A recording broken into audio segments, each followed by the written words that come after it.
The wheels are still turning as freight continues to be shipped to and from BC, but that could soon come to a screeching stop if CN and CPKC Rail cannot reach a labor deal with employees. We've heard from some of our manufacturers within Surrey because they do use the rail line to ship their goods, but they are waiting with bated breath. The two rail companies have warned more than 9,000 engineers, conductors, and yard workers will be locked out just after midnight Thursday, while the union says it's poised for a strike. It is the first time that CN and CP have simultaneously been in some sort of job action. So we're bracing for that impact. It's really unprecedented. CN and CPKC have already begun turning away a growing number of goods, including a ban on any refrigerated containers like meat and medicine, and any security-sensitive materials like fertilizers and perishable foods.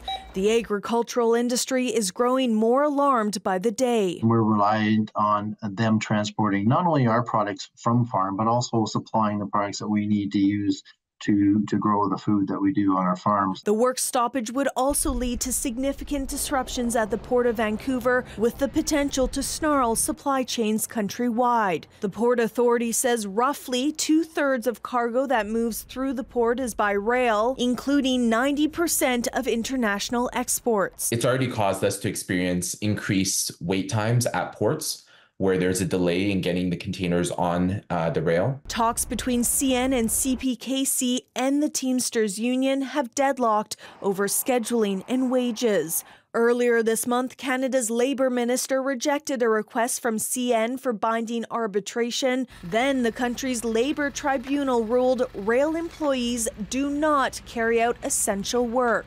We've asked for a long time for the rail workers to be considered essential service workers. If rail workers do go on strike, TransLink says the West Coast Express will also come to a halt because it operates on rail owned by CPKC, leaving a growing number of groups calling on the federal government to step in. Janella Hamilton, CBC News, Vancouver.